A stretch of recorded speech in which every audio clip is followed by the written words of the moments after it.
Hello and welcome to Competology IAS academy.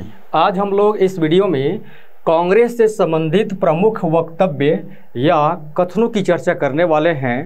Congress से संबंधित यानी कि कांग्रेस की स्थापना से संबंधित इसका पार्ट 1 में हमने वीडियो बना चुका है और उसमें क्या है कि जितनी भी स्थापना से संबंधित जितने भी फैक्ट था उन सारे चीज़ों को उसमें दिया गया है। लेकिन अब सवाल उठता है कि कांग्रेस पर बहुत सारी टिप्पणी भी की गई है और कथन कहिए उसको उस सेंस में या आप वक्तव्य कहिए जो टिप्पणियाँ की गई है हमारे स्वतंत्रता सेनानियों के द्वारा, या यहाँ पर देखा जाए तो कुछ गवर्नर जनरल हैं उनके द्वारा जो कांग्रेस पर जो टिप्पणी की गई है, जो कमेंट किया गया है, वह कौन व्यक्ति है जो क्या क्या कमेंट किया है। ठीक है, इससे संबंधित हम यहाँ पर चर्चा करने वाले हैं।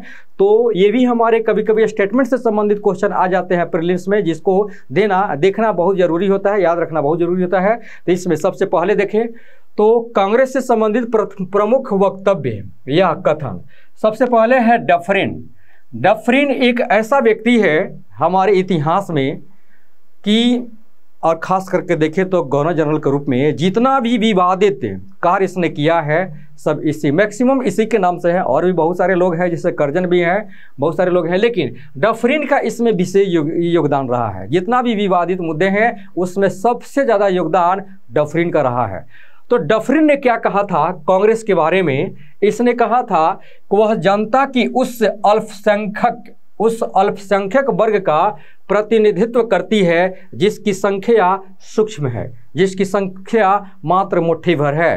कहने का मतलब इसका क्या है कि कांग्रेस की जब स्थापना हुई थी और कांग्रेस की स्थापना होने के बाद उसकी अगर हम मेंबरशिप देखें या उसकी सदस्यता देखें तो उसमें जिस तरह से बहुत ही कम लोग उसमें मेंबरशिप में थे, तो इन लोगों को लगा, यानी कि यहाँ पर डफरिन को खास करके लगता है क्या कि कांग्रेस क्या है, यानी कि इतनी भारतवर्ष है और इसमें इतनी जनसंख्या है, उसमें देखें तो कुछ सदस्य ही मतलब कि कुछ संख्या के नाम पर ही कुछ इसमें सदस्य इन्वॉल्व हैं। जो देखा जाए तो क्या है मतलब कि यह प्रतिनिधित्व किसकी करती है, तो यह अल्पसंख्यक वर्ग का प्रतिनिधित्व करती है। मतलब यह हमारे डफरिन जी का कथन है और इसके बारे में यहाँ पर ऐसे क्वेश्चन आते रहते हैं। नेक्स्ट है करजन ने क्या कहा था। करजन कांग्रेस से संबंधित यहाँ पर दिया है कि कांग्रेस अपनी मौत की घड़ियां गिन रही है। भारत में रहते हुए मेरी एक सबसे बड़ी इच्छा है कि मैं उसे शांतिपूर्वक मरने में मदद कर सकूं। यह करजन ने कहा था इस कथन को। इसका कहने का मतलब ये है कि कांग्रेस मौत की घड़ियां गिन रही है। मगर मतलब है कि कांग्रेस की स्थापना के बाद में देखा जाए तो कांग्रेस का जिस तरह से डेवलपिंग नहीं हो रहा है, या जगह जगह या अलग अलग जगहों पर क्या कर रहे हैं, कांग्रेस का अधिवेशन कर रहे हैं और कांग्रेस का अधिवेशन किया जा रहा है। और जब तक यह 2 से लेकर 3 दिन तक चलता है तो उसमें कथा टिप्पणी उसमें होती है और बहुत सारी प्लानिंग की जाती है। फिर उसके बाद फिर अगले साल दिसंबर के महीने में 25 से लेकर 28 तक फिर क्या करना है, उसमें फिर उसका अधिवेशन होगा, उसमें फिर प्लानिंग किया जाएगा और फिर 1 साल के बाद उसमें आता था। तो ऐसे इन लोग को लगा, यानी कि किसको लगा, करजन को लगा क्या कि कांग्रेस अपनी मौत की घड़ियां गिन रही है। मतलब कि कांग्रेस के द्वारा, यानी कि कांग्रेस एक जो हमारी एक संस्था थी उसके द्वारा देखा जाए तो कुछ ऐसा मतलब कि एक कठोर कदम नहीं उठाया जा रहा है। और देखे तो क्या है, मौत की घड़ियां गिन रही है। भारत में रहते हुए मेरी एक सबसे बड़ी इच्छा है कि मैं उसे शांतिपूर्वक मरने में मदद कर सकूं। और ये कथन है करजन का। नेक्स्ट है, करजन ही फिर कहा है कांग्रेस को गंदी चीज और देशद्रोही संगठन कहा। कांग्रेस को गंदी चीज कहने वाला व्यक्ति कौन है, करजन है। और देशद्रोही संगठन कहा, और ये भी कहने वाला व्यक्ति कौन है, करजन ही है। बहुत ही इंपॉर्टेंट टॉपिक है और इस तरह से देखें कि कई बार नेट में भी एग्जाम में आया हुआ है, तो इसको हम याद कर सकते हैं। फिर उसके बाद है बंकिम चंद्र चटर्जी, जाने माने हमारे स्वतंत्रता सेनानी बंकिम चंद्र चटर्जी, हमारे भारतीय स्वतंत्रता सेनानी। ये क्या कहते हैं कांग्रेस के बारे में? इन्होंने कहा था कि कांग्रेस के लोग पदों के भूखे हैं। कांग्रेस के लोग क्या है, पदों के भूखे हैं। मतलब किसके अध्यक्षता में कांग्रेस का अधिवेशन होगा, ठीक है, अध्यक्षता के लिए खास करके लड़ाई होती थी। कई यहाँ पर इतिहास में कुछ ऐसे मुद्दे हैं, आप देख लीजिए, आप कराची का अधिवेशन देख लीजिए, ठीक है, तो उसमें आप देखेंगे कराची का अधिवेशन 1907 में, तो क्या यानी कि पद के लिए यानी कि अध्यक्षता के लिए वहाँ पर भी लड़ाई होती है।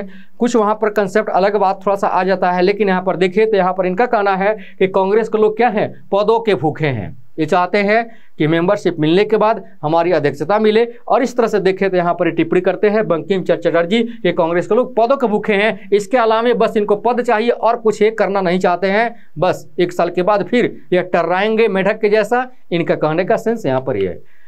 नेक्स्ट है बाल गंगाधर तिलक। बाल गंगाधर तिलक गरम दल के नेता, इसको बालपाल, लाल बालपाल कहते हैं, उसमें बाल गंगाधर तिलक, बाल का मतलब यहाँ पर बाल गंगाधर तिलक, इसमें है कि इन्होंने कहा था कांग्रेस के बारे में, यदि वर्ष में हम एक बार में मेढक की तरह टर्राएं तो हमें कुछ नहीं मिलेगा। आप जानते हैं कि एक मेढक की विशेषता होती है कि जब बरसात का मौसम आता है और उस बरसात के मौसम में जब पानी पड़ने लगता है तो मेढक क्या करता है, टर्राता है। तो मेढक की टर्राने की बात आती है तो हर बरसात में आती है, और बरसात कब आती है, 1 साल पर आती है। उसी तरह से इसी चीज़ को, इसी कंसेप्ट को लेकर बाल गंगाधर तिलक जी ने कहा था कि यदि वर्ष में हम एक बार में मेढक की तरह टर्राएं तो हमें कुछ नहीं मिलेगा। यानी कि मेढक की तरह टर्राने से, यानी कि कांग्रेस का अधिवेशन होगी, कहाँ पर अधिवेशन होगी, किस प्लेस पर अधिवेशन होगी, इसकी अध्यक्षता कौन करेंगे, इसका डिसाइड अगला अधिवेशन का अध्यक्षता के डिसीजन अब ये हो जाता था, इसी अधिवेशन में हो जाता था जिस समय वो हो रहा होता है। ठीक है, खास करके देखा जाता था कौन लोग क्या क्या उनकी मेन्यू होगा, क्या क्या भोजन बनेगा। ठीक है, तो ये सब होता था। और देखा जाए तो फिर यानी कि वहीं टर्राने की बात आती है, फिर 1 साल के बाद आएगा अधिवेशन होगा, फिर उसमें कुछ नियम कानून बनेंगे और फिर वह क्या होगा, यानी कि शुरुआत में ऐसा कंडीशन होता था। ठीक है, तो यहाँ पर ये इन्होंने कहा था बाल गंगाधर तिलक जी कि मेढक की तुलना यहाँ पर करते हैं कि कांग्रेस के लोग क्या करते हैं, यानी कि अधिवेशन जो देखा जाए साल में 1 बार आता है और मेढक की तरह बस हम लोग टर्राते हैं। हालांकि जैसे मेढक टर्राते हैं तो कुछ होता जाता कुछ नहीं है, उसी तरह कांग्रेस के लोग भी क्या करते हैं, मेढक की तरह टर्राते हैं। यहां पर बाल गंगाधर तिलक जी ने कहा था। फिर है कि लाला लाजपत राय। लाला लाजपत राय ने क्या कहा था, कांग्रेस सम्मेलनों को शिक्षित भारतीयों के वार्षिक राष्ट्रीय मेलों की संज्ञा दी जा सकती है। शिक्षित भारतीयों के वार्षिक राष्ट्रीय मेलों की संज्ञा दी जा सकती है, और ये कहा था लाला लाजपत राय ने कहा था। नेक्स्ट है, जैसे अगर देखें तो हमारा अगला है अश्विनी कुमार। अश्विनी कुमार दत्त क्या कहते हैं कि कांग्रेस के बारे में, कांग्रेस 3 दिनों का तमाशा है।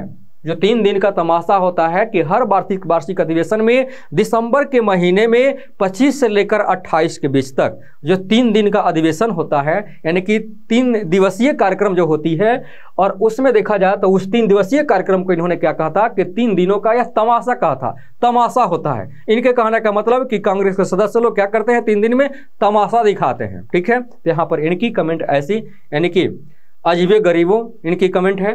नेक्स्ट है कि बिपिन चंद्र पाल, जैसे आप देख सकते हैं लाला लाजपत राय, बाल गंगाधर तिलक और बिपिन चंद्र पाल, इन तीनों को 5वां 6वां 8वां को हम कह सकते हैं लाल बाल पाल। कांग्रेस पर क्या क्या कमेंट किए हैं।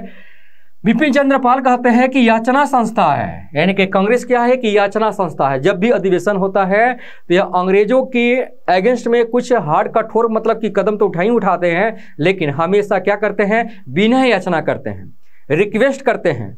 कोई भी बात अगर नियम कानून नहीं बना रहे हैं उस कानून पर, यानी कि आगे चलने के लिए या कांग्रेस को डेवलप करने के लिए, या मान लेते हैं कि हमारे देश में कोई ऐसा नियम बन रहा है वहां पर, तो कुछ लोग ये लोग नियम जो भी बनाते थे तो कांग्रेस क्या करते थे, अंग्रेजों से विनय याचना करते थे, उसको मतलब कि काफ़ी रेस्पेक्टफुल से बात करते थे और अपने नियमों को लागू करवाने के लिए। और इस तरह से देखा जाए तो इसी बात पर यहाँ पर बिपिन चंद्र पाल जी ने कहा था कांग्रेस क्या है, यह याचना संस्था है। याचना संस्था के अलावा कुछ नहीं है। यह कंसेप्ट किसका है तो बिपिन चंद्र पाल जी का है।